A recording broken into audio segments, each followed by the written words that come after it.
This is your home for St. Cloud State hockey, keeping you up to date on the NCHC. One-timer coming, they score! Ripped in! A bomb from Pervix! Women's WCHA. So Dana Rasmussen fires and she scores! Dana Rasmussen for the Huskies alongside The National Hockey League. Dwayne Kaprizov in for a chance to win it! He scores! Kirill, the thrill is for real! Welcome to the NHL, a game winner! And everything from the state of hockey. St. Cloud Cathedral is now 42.6 seconds away from wrapping up the school's first ever title. Welcome to the Huskies Warming House Podcast Den.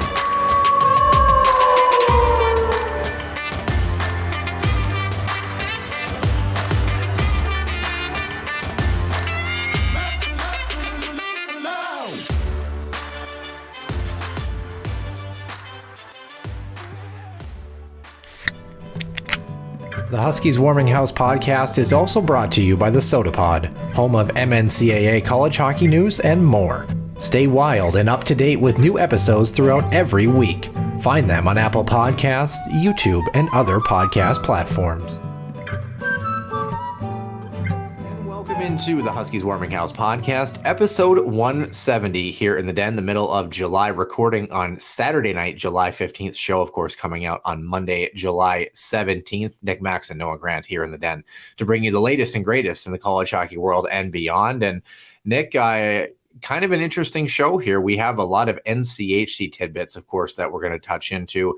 Arizona State, the big news for them, them entering the conference after this season.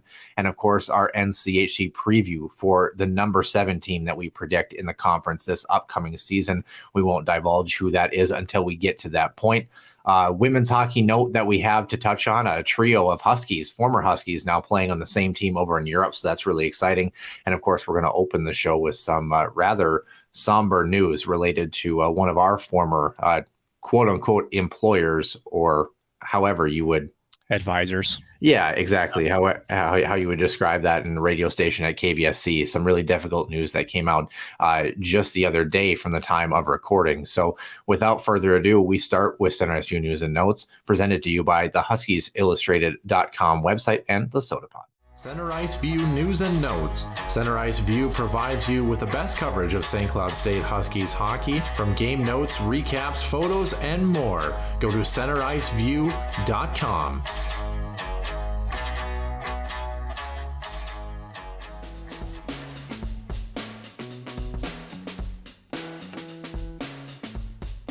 Welcome in to the main portion of the show. Nick Max and Noah Grant here for episode 170. Nick, and like I mentioned, we start the show off with some news that is really just disheartening to hear. It's something that I think caught a lot of us by surprise, and a colleague that we knew very well from our time at KVSC, and a lot of former KVSCers at St. Cloud State University that have worked for that radio station, or even been on the TV side and had some capacity where they've interacted with KVSC. It's likely they crossed paths with Joe McMullen Boyer, who passed away at 54 years of age. Of course, Joe, 31 years in her position, KVSC station manager, retiring in April after, like I said, 31 years at that post.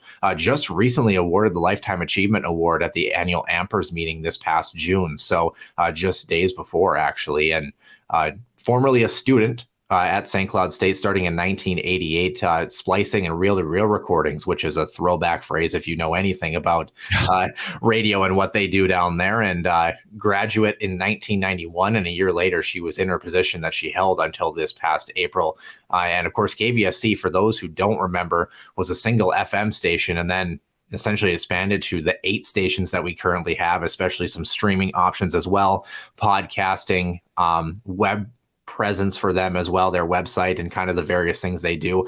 And really, when I think of Joe McMullen Boyer, I think of Trivia Weekend, right? And how that entire process has grown, and what an amazing event and a weekend, that Trivia Weekend. I mean, she had such a passion for it, and obviously, was a straight shooter. You always kind of knew where you stood with her when it came to topics related to anything KVSC. But of course, the heart and soul of that organization for the longest time, really had a passion for what she did. And Nick, you and I, of course, knew her personally, and just some news that was really difficult to hear.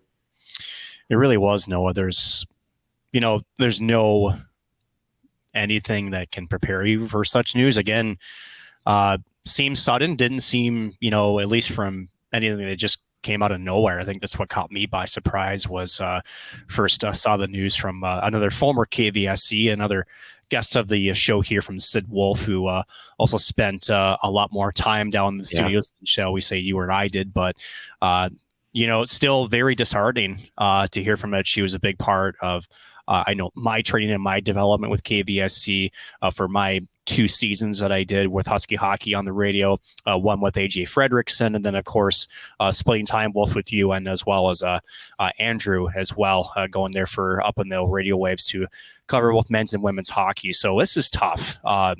You mentioned straight shooter. I also would throw into the fact just positive. I mean, along with her being honest, there was a positivity about it where it wasn't, she meant good by just giving it to you straight, right? It was, I'm trying to help you, but I'm also not going to sugarcoat it for you kind of thing. Very, very keen. And, and I think a personal story for you and I actually was our first ever broadcast when we, shall we say we did a show, maybe a little bit longer of a pregame than we probably intended for sure.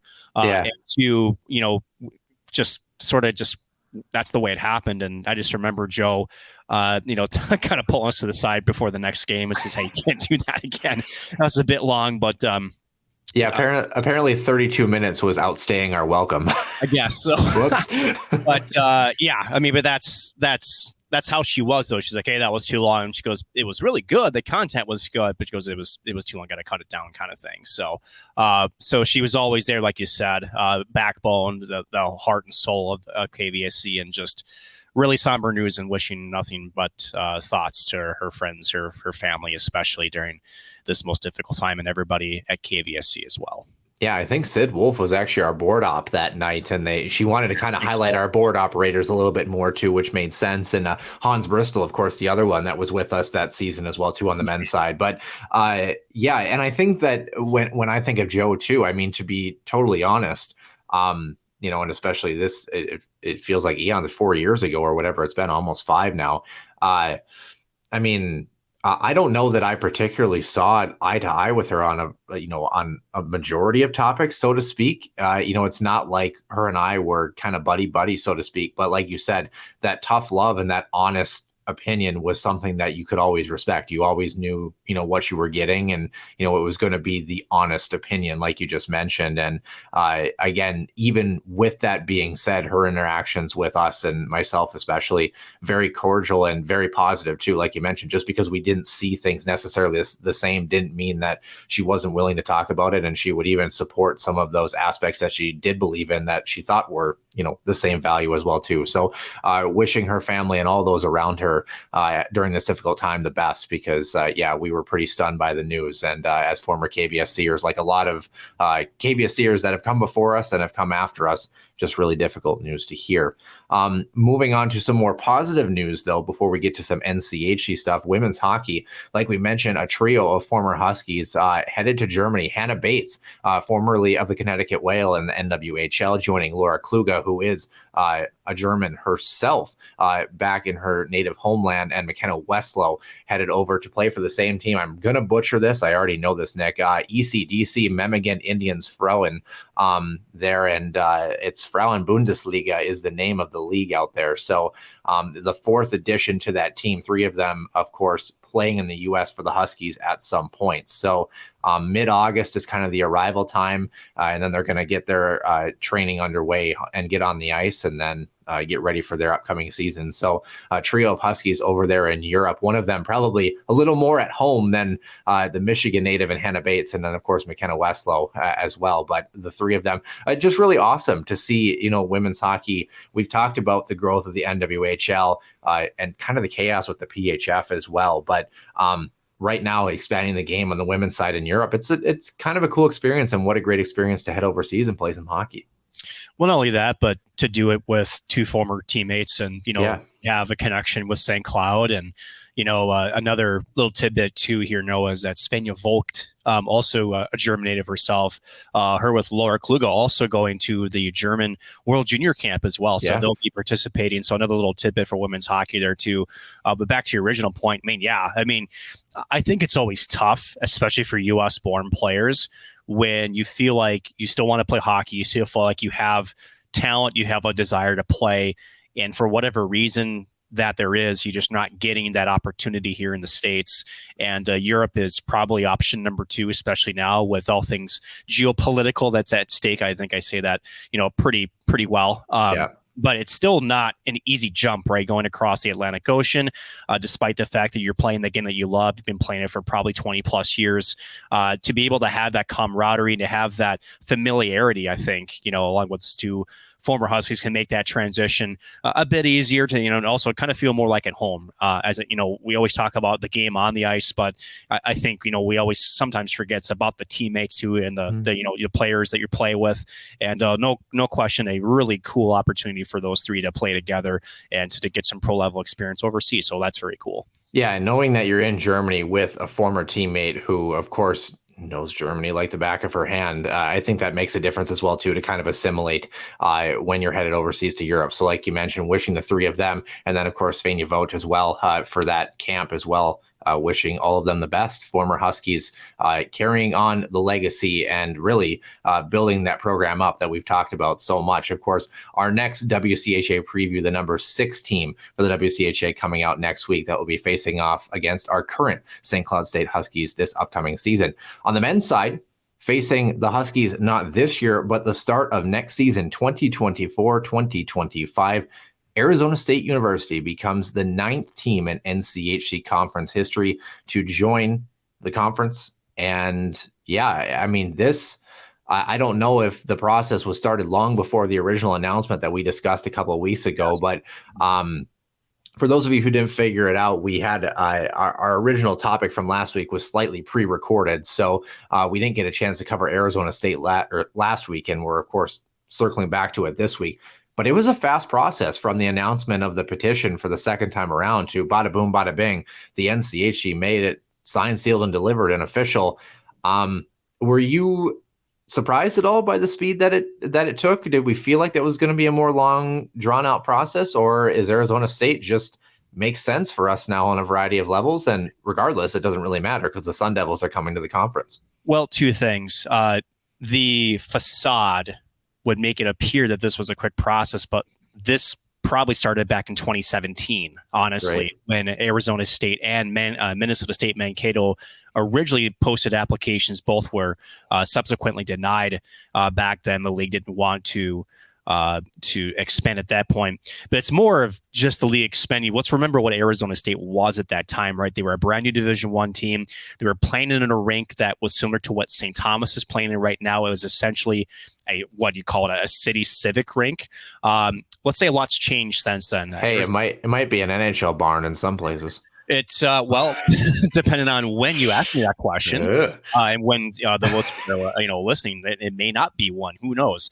It will be one this season, at least that we know of, bar anything extreme. But right, just a brand new building, Mullet Arena. It's absolutely gorgeous. Again, it's got all the bells and whistles, and more importantly, it's got the backing of money. Arizona State, again, a large Division I full school, so money isn't an issue.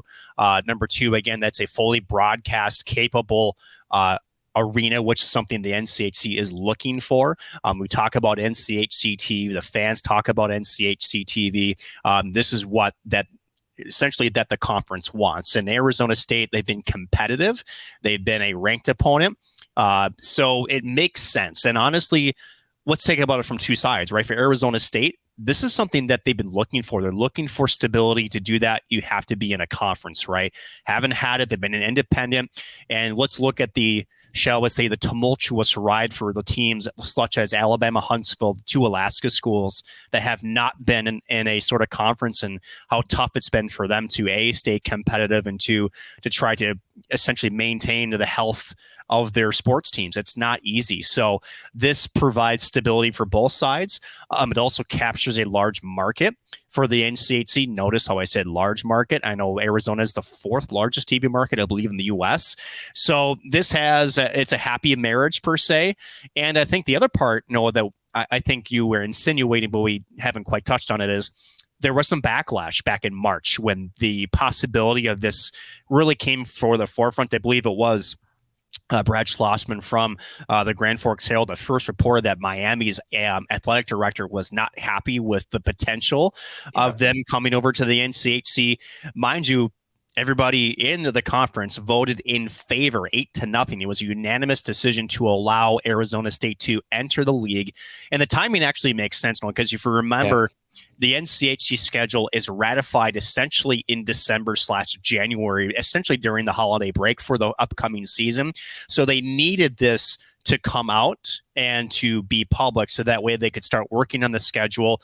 We'll probably talk a little bit more details on that later, but it made sense. It really wasn't as fast as it seems at the end of it. This has been going on in the works for years, and we're finally at that point where it made sense for both teams and the NCHC to come together. Yeah, and you look at Miami, we talked about them, right? A 208 winning percentage for them in the last 3 seasons, 1-13 in postseason play. They haven't won a playoff series since 2015. And, articles speculative, otherwise, again, not sure how much of this truly is accurate, obviously, as we go through it too. I mean, we don't really know what's going on behind closed doors. Reports of the current staff, feeling like the NCHC might not be the right fit. CCHA or something else might be better. Let's not forget, by the way, we talked about the exit fee is over $1 million to leave the NCHC as well. So, I mean, that's something to consider for Miami too. But I mean, I think the vote kind of tells you where they're at for the time being. I think Miami, first of all, they got to get through this season. I mean, that's just what's going to happen. The NCHC will carry 8 teams like it has since its inception, at least for this year. And then I kind of wonder if they're maybe just going to feel out what Arizona State maybe looks like as far as their scheduling for maybe a season or two before they even think about that maybe at this point. I mean, here's my thing, Noah, not to cut off, but why would they give a shit? I mean, honestly, and I've made this argument before, but I don't think necessarily the grass is greener on the other side for Miami. I would almost argue that the NCHC is helping Miami keep afloat. I mean, let's not forget, I should say, that if you pay, first of all, an exuberant amount of money, which we don't have the exact figure, but estimates are over $1 million to get out of the NCHC. Not only do you have to do that, but then you have to try to convince another conference to join and then pay an entrance fee on top of that. So you're talking, if we're just going to say all parts be equal, a possible $2 million move to try to put them into a different league. To me, it just doesn't make sense. It really doesn't make sense for me. I know the additional travel potentially is an issue there. It sounds like the NCHC has, at least on the surface level, addressed some of that with some of the scheduling things that we'll probably hit on later, but I just don't buy it. I think Miami really just kind of overlooked the whole thing. And at the end of the day, they got to worry about themselves. I mean, again, and I just don't think that them leaving the NCHC is actually any better for them. I would actually think it would be more detrimental to their organization than it would be to stay. Yeah, would agree. And of course, they have an opponent to look forward to, as they have since the inception of the NCHC. This one might catch people a little bit by surprise here, Nick. Coming in at number 7 this season for our prediction, the Minnesota-Duluth Bulldogs. Don't forget, of course, as you're going to allude to, they finished 5th in the conference last year. Some might call this a bit of a reach from us, but we're going to dive into our thoughts regardless. Nick, what do you have on the Minnesota-Duluth Bulldogs? Yeah, no, so when we do these previews, and again, this is probably the most fun thing that we do, is we kind of do a deep dive, right? We want to understand where they were, especially last year, who's coming in, who is leaving, maybe some key stats, both as a team and as individuals, and what do we project, right? I think that's the big thing. What we try to understand is based on what we see, where they're at currently, where can we reasonably expect them to be in? We have them 7th, which, I mean, that's weird to say, honestly, Noah. Yeah. Your reaction, I just want to get your thoughts on having the Bulldogs. And again, maybe we should preface this. We hope we're wrong. I mean, we probably will be wrong. but I can't ever imagine in my brain that this ever would make sense to have the Bulldogs potentially being this low in the conference. Well, for a while there, was same story last year with North Dakota sitting in this particular spot for Right. the majority of the season until they actually ended up tying with Duluth, but getting the 6th place spot because of a couple tiebreakers. And then CC, of course, was 7th. But my reaction is one thing. I'd like to see what Max Veach has to say about all of this. But I don't. You kind of feel like at some point, though, there's a point where the ebb and flow just kind of valleys a little bit here. And I think for Scott Sandlin and his program, obviously he's done such a masterful job, and we've used this kind of alluding to before, but we've talked about how he's able to almost, even when he's blindfolded with one hand behind his back and a puzzle in front of him, somehow piece enough of the pieces together to make some magic happen and give a good postseason push and make some noise when it matters most. He gets his team prepared for the right time of the season, regardless of seeding. But yeah, 7th place would be an interesting spot for them. And I know that you and I, of course, when for those who haven't figured this out, we do have our lineup entirely figured out for our NCHC previews here. And we went back and forth on this quite a bit and where we thought that Duluth was going to be. And after some of the conversations that we had before this, and of course, as we're going to go through right now, there's just some things with some of the departures, some of the transfers and the youthfulness of this team. And of course, just kind of the slightly rocky road they had over the past season that just makes you kind of wonder if the tugboat is starting to lose steam, at least for the upcoming season. So let's talk about last year, right? Noah, 16-20-1 overall. They were 10-14 in the NCHC. The big thing that stuck out to me was on the road. They were not good. 6-11-1 on the road, 5-4-1 in non-conference, which, I mean, the majority of those games, in fact, 8 of the 10 are happening before they play even one NCHC regular season game. Some other notables there, Noah. First of all, sometimes you talk about it. I know Brett Larson for St. Cloud talks about how a tough schedule to start can really set the tone. It gets you battle ready. And for whatever reason, Duluth came out of the non-conference 4-4. They weren't necessarily alarm bells per se, but they also were with some of the results that they had. Yeah, it certainly was. And as you saw the season progress, of course, that big loss to the aforementioned Miami 4-1 when they needed crucial points and a sweep on that weekend.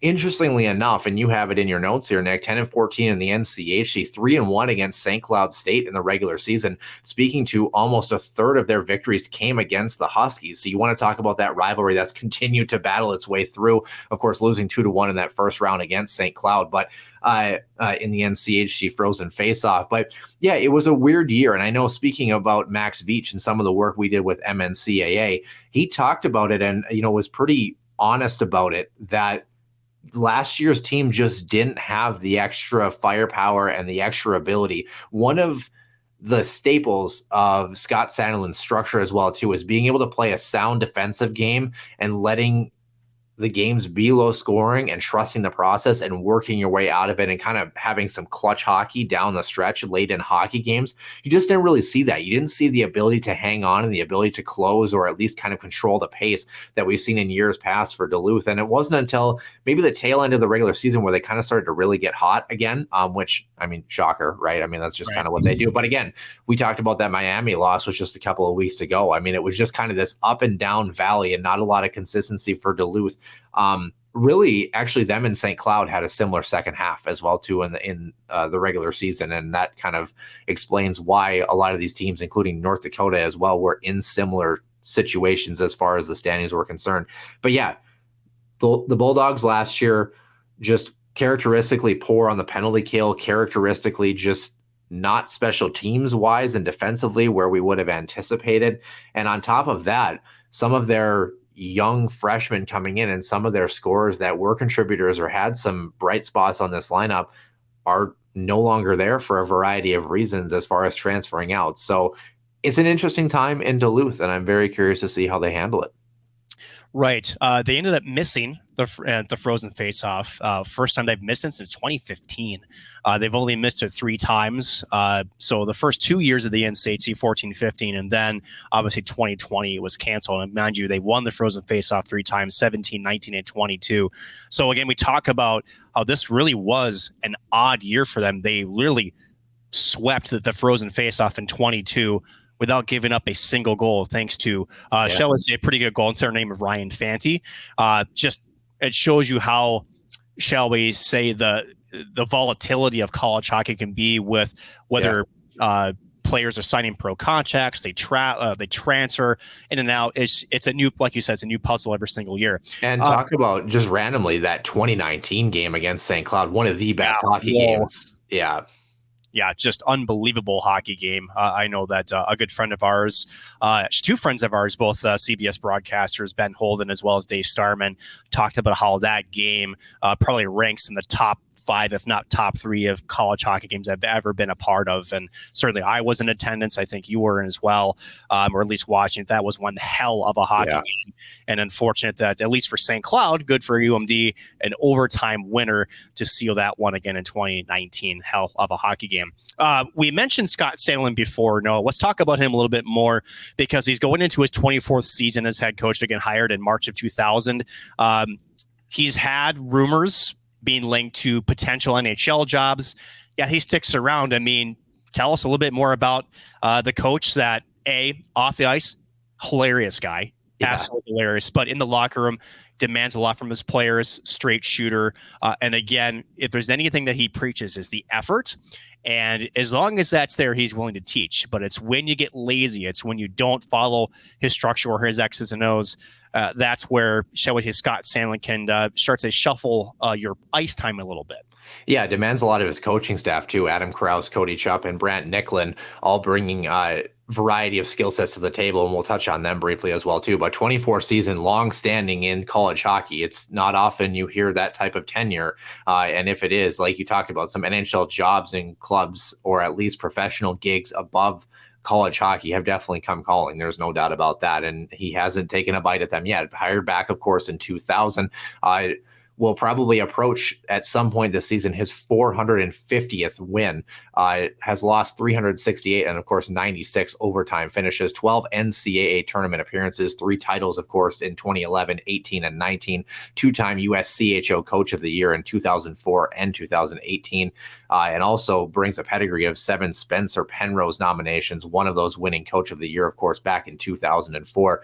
And we talked about his skill set too. You don't have that kind of longevity as a coach without being able to, like we talked about, take a different puzzle every year and put it together. That's kind of the skill set that some of these coaches, you throw Brett Larson, of course, a former student, so to speak, if you want to throw it that way, of Scott Sandlin. That's the effectiveness that he brings to the table. Is not every puzzle looks the same every year for that Duluth Bulldogs program. And yes, they've had some ups and downs, but he's largely made them competitive throughout most of the years. And even seasons where they haven't necessarily been totally competitive, I think to the previous year, like you mentioned, when they swept the Frozen Faceoff without allowing a goal, they weren't exactly a team that was a powerhouse by any means entering the postseason and still finding a way to be efficient at the right time. His ability is just bar none in terms of his coaching ability. Top 3, I would say, in college hockey at the Division I level right now, just what he brings and his ability as a coach. And then, of course, surrounded by a great staff. And I think that as much praise as we give Scott Sandlin, the coaching staff and his selection makes a big difference too, because that can be kind of a revolving carousel at times with guys, of course, leaving, taking opportunities. Think, for example, Nick Oliver going to the Fargo Force from St. Cloud and now over to Wisconsin, a jump that a lot of us maybe didn't necessarily anticipate. Adam Krause, of course, former Bulldog himself back in 2018 as the associate head coach, kind of earning his opportunity, 37 points in 133 games for him. Cody Chupp as the assistant coach, spent a lot of time in the USHL with Muskegon and Lincoln as well too, Green Bay. and a lot of professional player development for him. And then the volunteer assistant coach, the former netminder Brant Nicklin in the late 90s, playing for the Duluth Bulldogs as well. So surrounding himself with a coaching staff that really brings a lot to the table and really has the specialties on the forward side, the defensive side, and the net minding side as well too. Nick, I'm curious to know your thoughts on this coaching staff. Of course, you've had some time to really speak to Scott Sandlin and really pick his brain. And I was going to say, pick his sense of humor, but he definitely likes to throw it back at you all the same. He does. If there's one thing that I think hallmark of a good coach, right, and I think you and I could, sort of mirror this with Brett Larson, right, is when it's game time, it's game time. But when it's not, there's a level of human to them too, right? And I think for Scott Sandlin, who does have a great sense of humor, who can kind of keep things light, but more importantly, keep things in perspective, right? I remember asking him, I think it was a year or two ago, about being in the national championship game and his message to his squad before the game. And he goes, well, we're going home tomorrow. Yeah. It's another game. His exact quote was, it's the easiest game to coach of the year because no matter what happens, you're going home and everything's going to be fine, right? So he just has this very calm, especially in the bench, nothing really seems to sway him. And he talks about how, the players feed off of, his emotions, and more so how he wants the players themselves to really be the ones that manage the bench and manage their emotions and manage the game, right? I think it's a big part of why he had such a really good run, especially 2016 and again all the way through 2019, 2020, again 2 national championships back to back, albeit in 18 and 19 respectively. Because again, if you're relying on the coach to be able to see the ice and be able to say, hey, they're doing this, we need to adjust, you're already a step behind, right? And the fact that he puts the power into the players' hands to be able to manage the game, but also to be like, hey, yeah, it was a bad penalty. It's like, we're fine.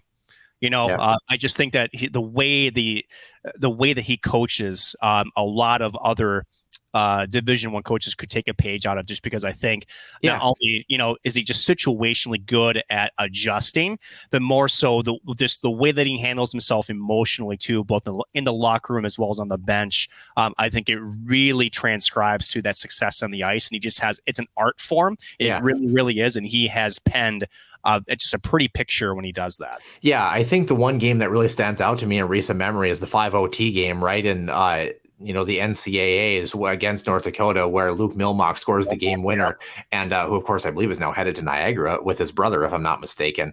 But when I think of that game and talking about, the quotes that he had out of it, that was a game where Duluth was largely outplayed, and they were on the road, quote unquote, of course, in a hostile building there down in Fargo. But talking about the emotional plane, just kind of keeping those guys even keel and saying, just stick with the process. We're all right. It's going to be what it's going to be. The chips are going to fall where they're going to fall.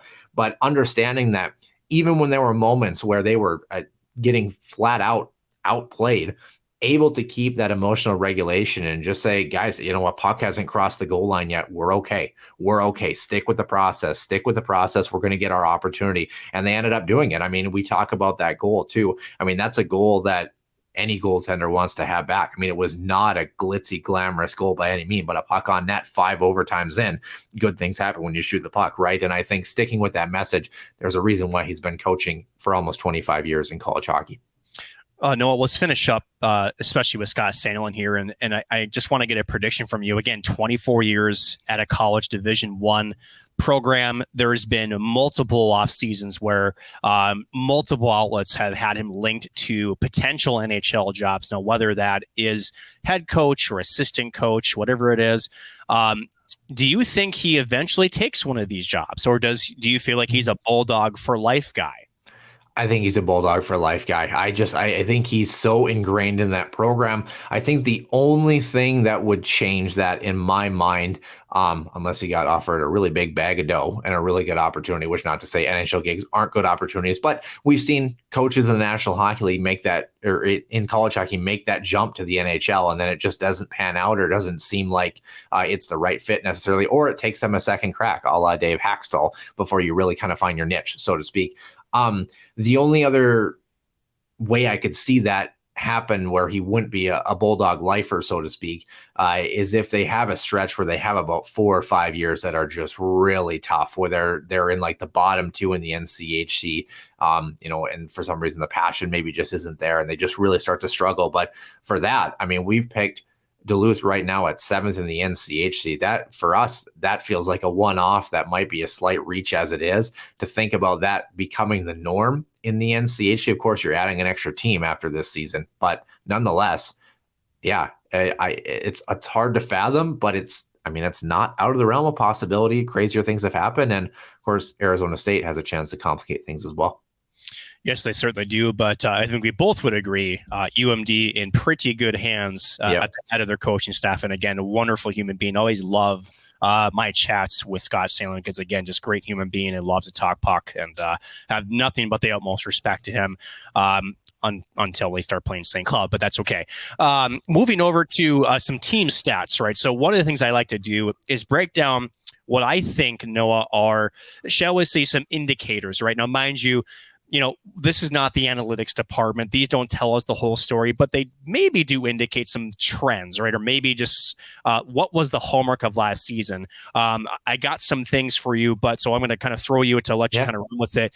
Just some team stats here, goals for and goals against. There was some, shall we say, some interesting numbers there. And there, I know you mentioned the specialty teams, but we're going to get a little bit more in depth here. Go ahead. Let's start with the goals for and goals against. Some interesting numbers here from both this last season and since seasons past. It kind of gave you some perspective. Yeah, certainly was. The trends going in the wrong direction, I think, is just safe to say. Goals for kind of dipping slightly, going down from 3 to 2.6 over the previous couple of seasons. So 2.6 as of last year. Goals against at 3.1. So giving up half a goal more per game than their opponents, which you say, what is half a goal in statistical margin? It's more than you think in a tightly contested conference like the NCHC. A couple of years ago, that was down to 2.2. So you're almost a goal against less a couple of years ago when you make a couple of runs to, the Frozen Four national championship games, things like that. Power play increased last season. One of their strengths that hasn't necessarily been a strength of Bulldog hockey. Yes, their special teams has been all right, but you more oversee it on the defensive side, and their power play is generally middling to better than average. 25%, 29 for 116. Fantastic numbers for them last season. I mean, one of the things that they really leaned on to supplement a struggling PK, like we mentioned, just under 79% last year. The previous year, it was almost 85%, and that's prototypical Bulldog hockey, where you're talking top 10 in the country in terms of their penalty kill percentage, and they actually took fewer penalties this past season. So all the haters out there, all the aficionados, aka Max Veach, I don't know, man. The case is looking pretty thin for that penalty kill that really started to struggle, Nick. I mean, is there anything else that kind of stands out for you? We talk so much about special teams, especially for a defensive style that Duluth likes to bring, staying in those 2-1, 3-2 hockey games. That can be the difference maker along with great goaltending. It really felt like last season Duluth had not a lot of either. No, and I think what I want to do is I want to put a couple of numbers in perspective, but in groups, right? Because you talk about last season again, scoring 2.6 goals per game, but also then, 2.6. Mind you, a year ago was 3. So again, 0.4 is not much of a difference, but here's where it gets interesting, right? This season, they scored 2.6, they gave up 3.1. So you're a minus 0.5, right? Right. Last year, you're scoring 3, but you're giving up 2.2. Yeah. So you're almost a +1 versus a minus 1.5. So you're almost talking about what, a 1.5 point switch there. So that does indicate to me, like you said, that the power play needed something at even strength. They were not good at even strength numbers. Again, the power play 25%. That's huge, right? And high danger chances too. They outshot opponents this season by almost 50. And so that kind of shows me, it's like, it's not necessarily that they're not driving possession, but they're not threatening the middle areas of the ice. They're not creating second chance opportunities. One of the prototypical things about Bulldog hockey, kind of similar to St. Cloud, shocking with the coaches, right? But really, you want to talk about a team that also emphasizes grease pan goals, heavy hockey, blue collar, hard-nosed hockey in front of the crease. That is Duluth's game, creating second chance opportunities, tips, rebounds, whatever it is. They just weren't able to execute last season. And as you mentioned, the power play kind of had to carry the weight a little bit to try to pull them back into hockey games. Just really wasn't enough. It really wasn't. And then you talk about the PK, right, where normally, like I said, it's above 80%. They're normally top 10. This year, 78.6%. That's, again, number-wise, it's, 6% down? Yeah. But, again, that can be a lot. Like I said, sometimes it's not that it's the margin. Sometimes it's the timeliness and just the confidence, right? A lot about it, hockey and pro sports, and maybe we don't talk about this enough, Noah, and I want to get your thoughts on this. Sometimes it's about confidence, right? And this team did not seem to me like I had confidence at even strength. They definitely seemed like they were running around in the PK when normally they're more, shall I say, sit tight. They'll pressure the points sometimes, but more so kind of they'll pick and choose which teams that they'll try to be aggressive with. They tried this against St. Cloud. Actually, was it 2 years ago when St. Cloud had to win in Duluth and then take that tie to get in to home ice position? I remember the night number one, they were sort of passive with their PK, and the night number two, they came out and started really pressuring the wings. You have to have confidence in that game plan. I just felt like with the PK, no matter what they tried, they weren't getting the results because they were getting beat in the middle of the ice into that bumper position. Yeah, absolutely. And that, of course, all stems with you running around in your defensive zone at even strength. And as you alluded to, this Duluth team last season did not have the ability to close that we've been so accustomed to for Bulldog hockey. Couple ones that I want to throw at you: 2-4-1 in overtime. Also, when out shooting their opponent, Nick, 8-10-1 when they are out shooting their opponent, and 6-8 when they were outshot. So less than 500 on both of those categories. 8-7 in one goal contest. Duluth generally probably runs about like a 67% winning percentage in most of those one goal games in years previous. Maybe not quite that high, but a little bit much farther away from just over 500. And, on top of that too, after the first period and after the second period, respectively, when trailing 2-12-0, and after the second, 0-15. So this team that has the ability to hang around in years past just didn't have it. And when they were tied after the first, they were barely below 500. If they made it to the final 20 minutes of play, they were all right. But even tie hockey games just were not their forte. I'm curious, Nick, and again, I'll throw it back to you. Besides the special teams, even at 5-on-5, were you missing that scoring punch from some of those guys that had departed the previous year? Did the freshmen not carry enough that we've been accustomed to? What was it that saw this Duluth team that lost their defensive structure and for the first time in a couple of years really started to kind of get pulled out of position and run around a lot, even at even strength? It's actually the opposite, Noah. It's their goaltending.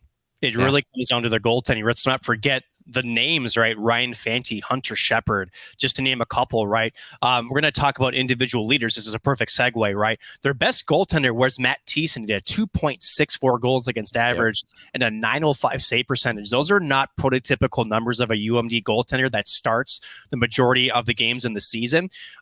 So I think, and again, Brett Larson and St. Cloud, they're built from the goaltending out, right?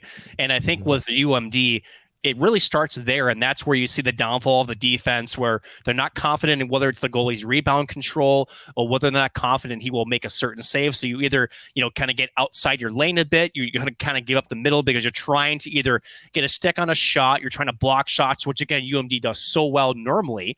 I just feel like it was more on the defensive side that limited their offense. Yeah.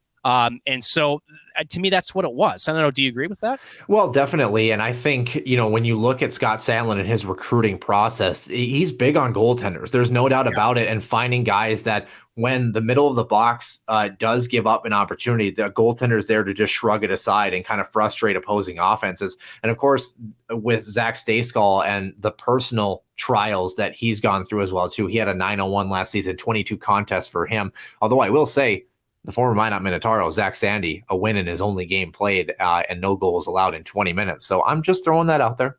It is what it is.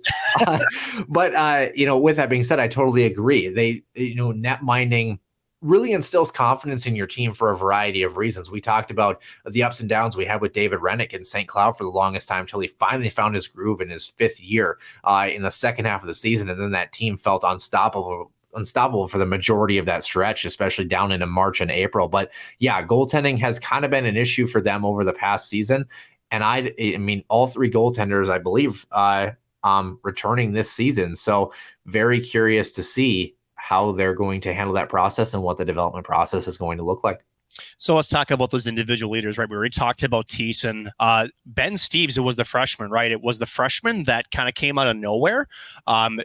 First in goals at 21, first in power play goals at 12. So you talk about a guy who was putting the puck in that. He seemed to be the only one. Pretty impressive. He's 28. Yeah, very impressive rookie season. In fact, we were checking, I think, in January and February where his rookie point totals was. And then we forgot that a name by Brett Hull is still about double that rookie points.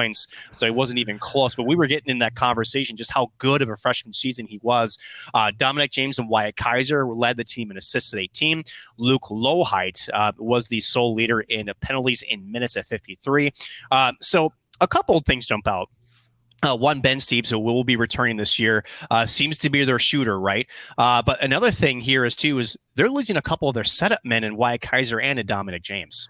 Yeah, certainly are. And again, we talked about, I almost feel like as much as we just raved about starting from the goaltending position back and making sure the defensive core is solid, one of the things that I've always I shouldn't say always as we cheer for St. Cloud, but one of the things that if you were a Duluth Bulldog fan and you were looking for something new to try, a little more punch on the offensive side. And I think that not that they haven't had that in years past, but I don't really know that they necessarily on the forward side have had a go-to guy or two where you were just like this. Oh crap! This guy is unstoppable. Now they've had guys who have had individual seasons who have certainly carried them to new heights, but there really hasn't been a guy, I don't feel like in a couple of years that you've looked and you said from freshman or sophomore year onward through the upperclassmen years where it was just like you said, it was just that other gear where you think, I don't know, a random example that comes to mind, like a Jordan Kawaguchi for North Dakota, where it's like by the time he got to his senior season, it was like you didn't want to match up against him. I think maybe the closest comparable actually might be on the defensive side and Scott Perunovich and what he brought to the table on the back end. But as far as the forward side, you'd like to see a guy like Steeves continue that offensive punch and just be that force to be reckoned with, where no matter who matches up with them, no matter the defensive matchup, if the third line centerman has them that night, or if it's top line for top line, where it's like he just has that other gear that just can't be touched. He's that game breaker that you give him one or two opportunities, a la a Kirill Kaprizov in Minnesota, where you give him one or two looks and one of those pucks is ending up in the back of the net. So let's talk about some of those notable departures, right? I did misspeak. Dominic James is returning. I apologize for that. Noah, why don't you take us through the 5 players that will be leaving, 4 that are leaving essentially for other opportunities, and one that's going to still be in college hockey, but in a different uniform. Yeah, that one's going to hurt. Well, starting about the guys that we kind of anticipated, Wyatt Kaiser headed to the National Hockey League in the Chicago organization, Jesse Jacques and Derek Daschke and Tanner Latterud, all graduate players headed to the ECHL, Iowa, Toledo, and Wheeling, respectively. Jesse Jacques, of course, contract for next season already, but the one that you mentioned that burns, Michigan State acquiring Isaac Howard, some former coach player connections there in the Big Ten.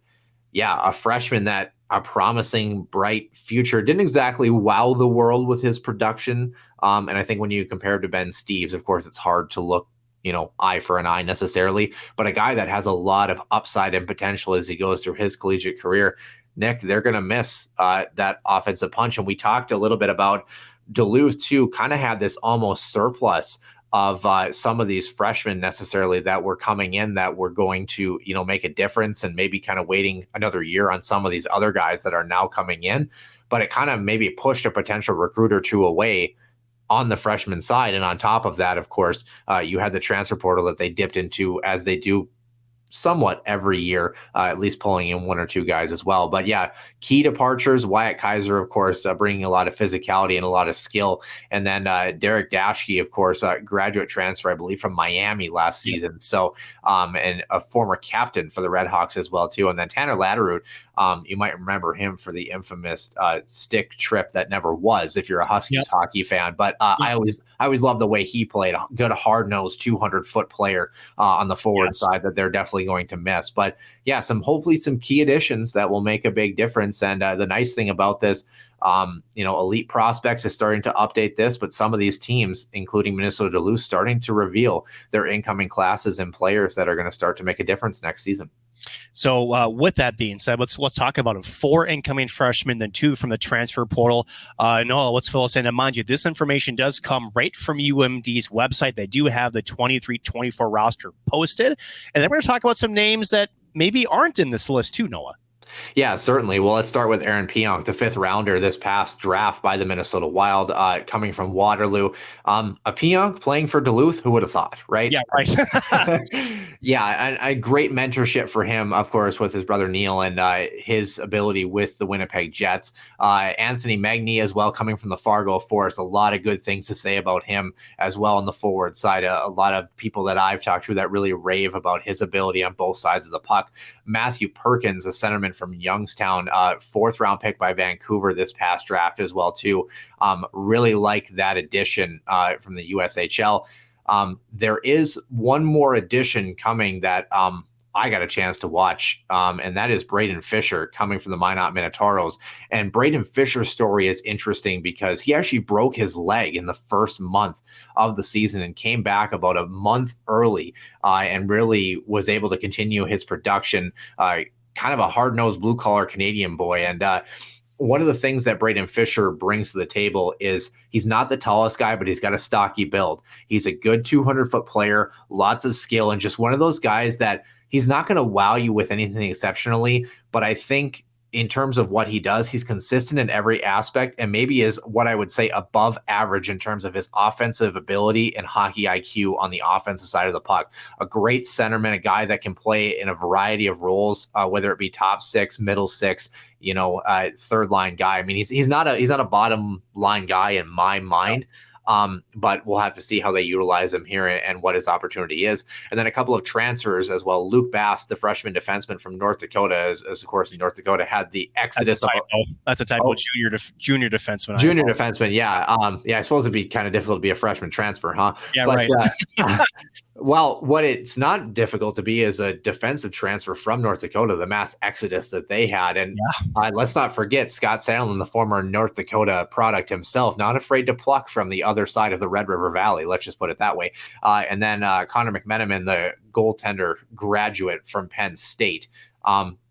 Nick, I'm kind of curious too. Kind of sounds like a couple of guys too that maybe we had anticipated might make the jump this season. Not necessarily on this list though.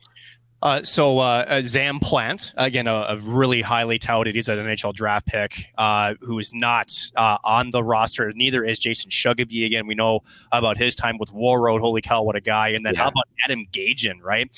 And you talk about the transfer goaltender. Again, Connor McMenamin coming in from Penn State. That lines up the 3 goaltenders. So that puts you at Matt Thiessen, Zach Sandy, and then McMenamin is your 3 goaltenders they'll be carrying. So Gajan looking to have one more year of seasoning in junior hockey before you'll probably get a pretty good look at the starting position coming into 24-25, just in time for Arizona State to come in to the NCHC. But still, and why do we mention this, Noah? I think it's important to look at sometimes the depth of your, shall we say, your recruiting profile, right? Because at the end of the day, you talked about earlier in terms of coaching and how they essentially last at an organization, right? Now, part of why some of these coaches and some of these teams don't have some success is to look at their recruits. Like, look at who are they getting and what's their pipeline looking at? Who are they attracting, right? If you have this pretty decent roster that we see right now, again, a lot of new faces, a lot of youth that's attached to this lineup, a big reason why we have them so low in our predictions. And again, who knows what's going to happen, or we have them 7. Who the heck? Maybe they, catch fire about. Maybe they just, race fire and they go to number 1. It's very possible, right? But they have these 3 names that are highlighting what could be probably more likely for 24-25, in addition to some of the other recruiting names that we'll see pop up throughout the year. But Noah, going through this, I mean, that's basically what it says, is that they're healthy and that this program is still attracting high level players that are both, recognized in the college world, but also by the pro level. Again, most of these guys are NHL draftees. So again, that to me, that's what it symbols to me. Noah, do you feel the same that UMD, yeah, it's a down year last year. Yeah, we have them kind of low, but more because it's more youth than it is talent. Yeah, it certainly is. And of course, bringing back a couple of guys on the veteran side, most importantly, Quinn Olson, right? Coming back as a graduate player on the forward side makes a big difference. One of the leading scorers last season. But yeah, you kind of get this feeling, right? You look at, let's count here, 1, 2, 3, 4, 4 freshmen.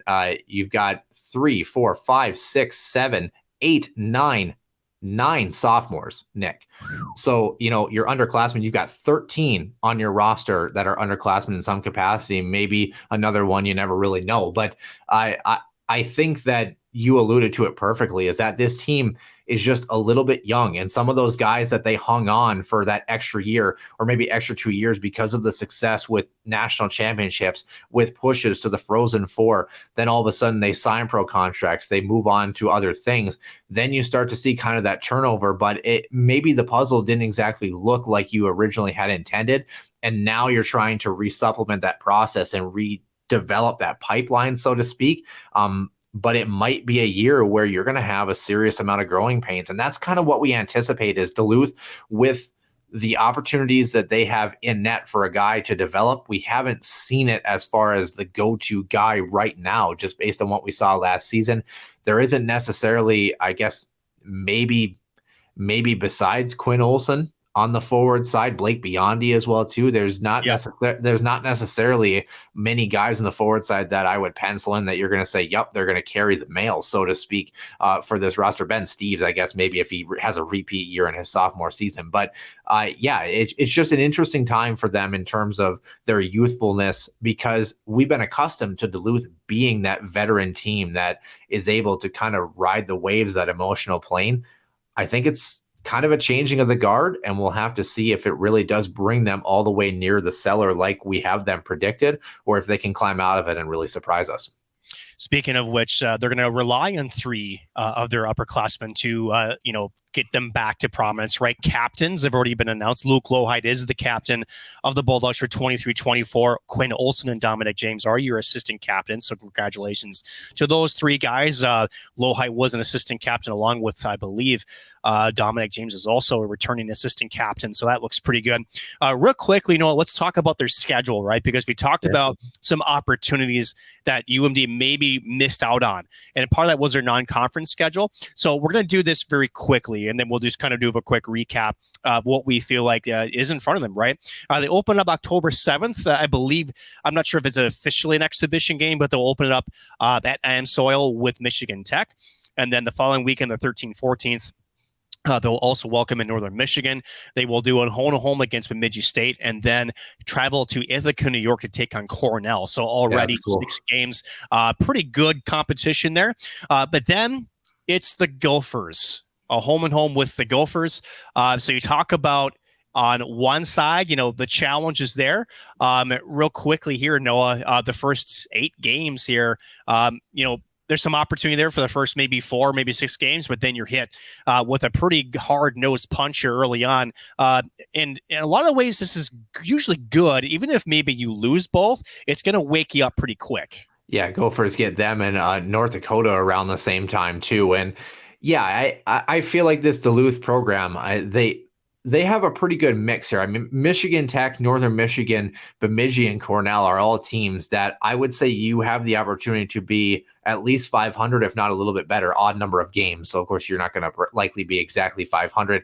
The Minnesota challenge is going to be the most interesting test out of that non-conference schedule, but it comes the latest in the non-conference slate before they start some NCHC action. So really, it kind of gives them 7 tune-up games, so to speak, to really get ready for that matchup, because that's going to be the litmus test for them before they start their actual conference play. That's going to get them geared up to see where they really stand as far as college hockey as a whole, and hopefully prepare them for the aforementioned North Dakota Fighting Hawks as their first NCHC opponent. I'm excited for that matchup. I always feel like Duluth, Minnesota brings a more interesting mix, because when St. Cloud plays Minnesota, or North Dakota historically has played Minnesota, it feels a little bit more wide open, a little bit more speed and skill. That series against Duluth and the Gophers usually ends up being a very physical, hard, and heavy one. And the Gophers sometimes have a tough time with Duluth's blue-collar style of play. Curious to see if that translates over. We talked about this with Miami last season. Skill-wise, be what it may, upperclassmen, underclassmen, be what it may, there's no substitute for effort level and hard work. So if they bring that to the table and bring the physicality, it should be an interesting matchup in the first week of November.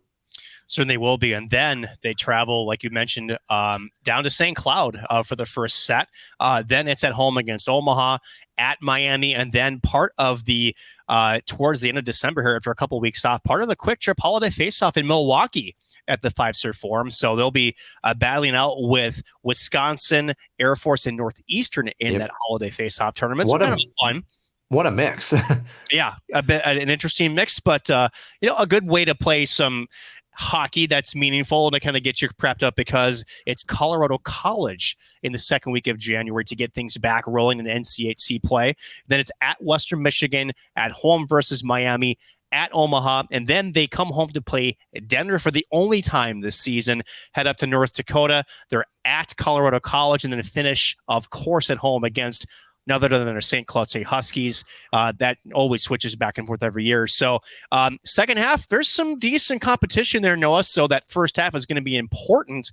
And I think that holiday tournament, again, we talk about not only you want the results too, but it's a good way to get back into the groove of things after a holiday break to get ready for what's going to be a gauntlet of a second half schedule for the Bulldogs. Yeah, it certainly is. The only time that they see Western Michigan and Denver as far as their single opponents. Denver, of course, at home in Duluth, but that travel to Western Michigan, you really don't ever want them on the road in Kalamazoo. That's their second matchup in the second half, so that'll be an interesting one. Colorado College, I'm very curious to see how they handle the Bulldogs. They gave them fits last season, so curious to see how the Tigers do. Of course, we have the Tigers picked higher than the Bulldogs this year, so I guess it's cats over dogs this parent year. But yeah, the schedule, very inviting, very much an NCHC gauntlet style schedule. As is always, Duluth likes to not make it easy on themselves, but sometimes going through the fire puts them in a very good position when it comes to playoff hockey. Very curious to see if they can push in the top 20 in the country in college hockey. If we have them predicted where we have them, I don't know that they're going to make that mix, but as always, doesn't really seem to matter a whole lot for Duluth when it comes to postseason action. Very curious to see how the process of this schedule prepares them for playoff hockey, where historically Scott Sandlin has had these Bulldogs at their best. So with that being said, Noah, again, real quickly, last two topics here. Again, the season outlook. Again, we talked about how we have them at 7th, but realistically, if things go well, they could be well above 7th. So although we have them here, what's your actual prediction that could happen with the Bulldogs here for the upcoming season? Yeah, I feel so wary about the goaltending. There just hasn't been a guy that you've looked at since, in years past. You mentioned Ryan Fanti, Hunter Shepard, guys like that. There just really hasn't been that go-to guy. They're missing that right now. And for me, one of the things, as we mentioned with Scott Sandlin's program, is their defensive structure is good, but when it leaks, it pours. And you need a good goaltender behind that to backstop them. They just didn't have that consistency last year. That's what it's really going to come down to. A couple of these freshmen and these transfers, of course, have to produce, all things considered, a very young group. Like we mentioned, 13 underclassmen. So they've got to get up to speed quickly. Sticking to their identity of that hard-nosed, blue-collar style, it's not going to hurt them. But I don't know that it's going to be enough, Nick. Like I said, I almost feel like they need to supplement a little bit more offensive risk this season in terms of taking a little bit more offensive chances, because defensively, they've been okay, like I said, but with the goaltending question marks and the defensive structure being slightly above average, I just feel like they need a little bit of offensive punch. They need to be able to be that team that can get into kind of a back and forth barn burner fire wagon style of game and feel comfortable with that, in addition to playing a sound defensive game that we've been accustomed to. If they're able to do that and have a couple of guys that rise, to the occasion offensively and get better than mediocre goaltending, I think they have a chance to push for 5th or 4th in the conference. I don't see them going any higher than that. I think for them, a home ice spot this season in the NCHC would be a successful year for the Bulldogs based on what I see coming into the season. And our last question, this is kind of your question you like to ask. So I'm going to ask you, how does St. Cloud State beat the aforementioned Bulldogs this upcoming year? Have to be overwhelming on the offensive side here. Have to be willing to challenge those netminders, filtering pucks towards the net, second and third chance opportunities, screens, tips in front, and not being afraid to create opportunities off the rush. Something that St. Cloud historically under Brett Larson has done very well. Guys that are able to drive on the weak side as the first forward crashing into the crease, and then the flat drop pass with the trailing F3 coming into the zone, or weak side defenseman sliding in behind F3 if he's filling that middle lane. I think that St. Cloud has an opportunity to make offensive plays by pulling, especially some of these younger players on the forward side, getting them to dip too low in their own defensive zone. And then St. Cloud is able to open up the top of the offensive zone near the blue line and really activate their defensemen or third forward high and really create opportunities from the slot up top. I think that that's where you're really going to find the most success against this Bulldogs team. I don't know that you're going to out physical them. That's one thing that the Bulldogs historically have brought to the table. Again, freshman class, have to see what they bring as far as their size and physicality, their adjustment to the college game. But one thing about Scott Sandelin's group is they've always brought the physicality. I don't expect that to change. It's going to be a war like it always is between these two teams who have become very familiar foes over the past couple of seasons. But I think if you can outskill them, you're going to have an opportunity, and just getting great goaltending as well. Special teams battle, you have to win that if you're St. Cloud. What do you got on that same front, Nick? Is it going to come down to a special teams battle, or is it all about the overall process for the Huskies? I think if it comes down to a special teams battle, UMD is beating you 5-on-5, and to me, that's where it comes. Is for the Huskies, you got to win that 5-on-5 battle. And last year, teams were able to do that against Duluth. And again, with goaltending being the question mark, as you mentioned, sometimes it's just a simple game. St. Cloud State loves to use offense from the blue line. A lot of times, like you said, it's about just getting pucks through the net with layers, right? You talk about tips. You talk about getting players into that blue paint or around the blue paint to pick up that loose change if a goaltender can't see it, or maybe he gets that first stop of the rebound control isn't to the corner so you can grab and pick one up. So it's getting inside position on their D, and then more so to me, just possessing the puck in the offensive zone, right? One thing Duluth is when we talk about goaltending is when we go back to guys like Scott Prunovich and other defensemen like Wyatt Kaiser, who were so good at zone exits, right? A lot when it wasn't just passing too, they were good at using their feet.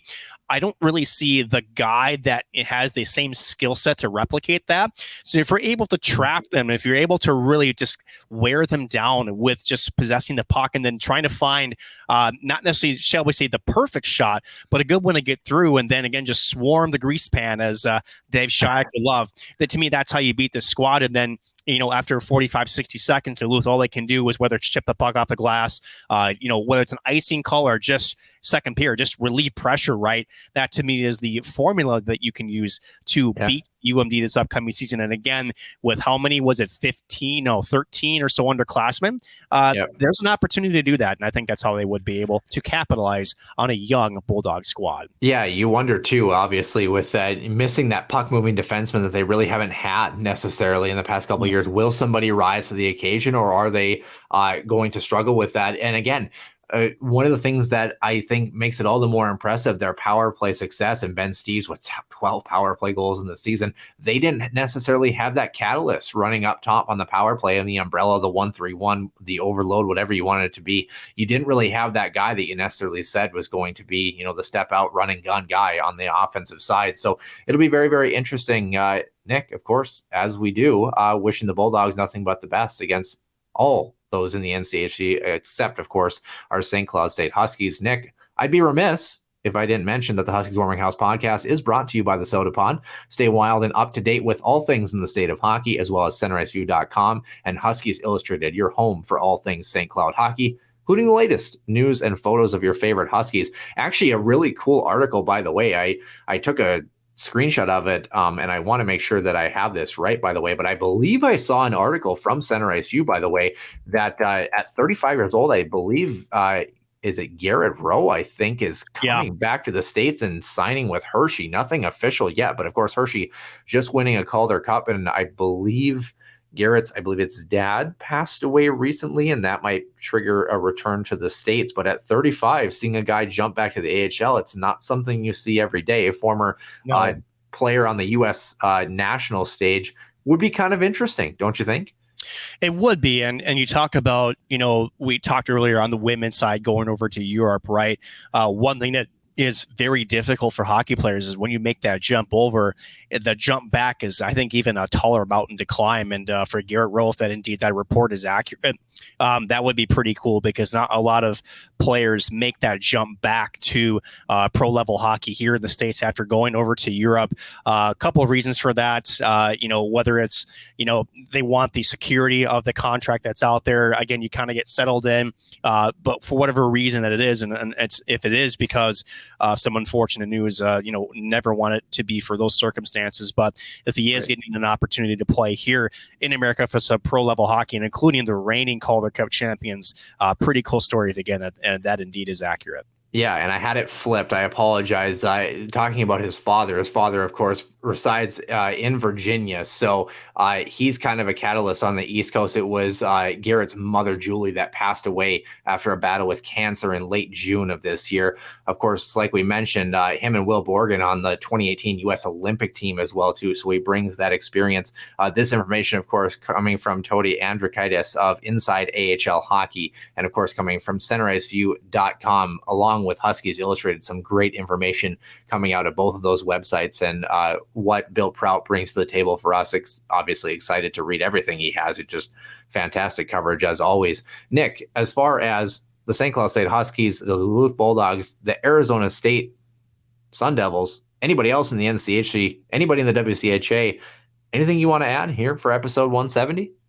No, again, the process continues. I mean, it's mid-July, which is just nuts. I mean, it feels like summer just began, and we're already, July 4th is already coming past, and August is a couple weeks away. I can't fathom that right now. I really can't. Yeah, well, what we can fathom, Nick, is the next couple of weeks, next couple of Mondays, WCHA preview number 6 as far as the standings prediction for that. And then same thing on the men's side in the NCHC the following week to close out the majority of July. We hope you are having a safe and happy summer and enjoying some sun for as much as you can in the Midwest, because it doesn't last very long, as it feels like. And when it does, it's either 35 and almost snowy, or it's 105 and scorching. There's really no in between, so to speak. But that will do it for episode 170. For Nick Maxon, I'm Noah Grant, and we will see you soon in the den.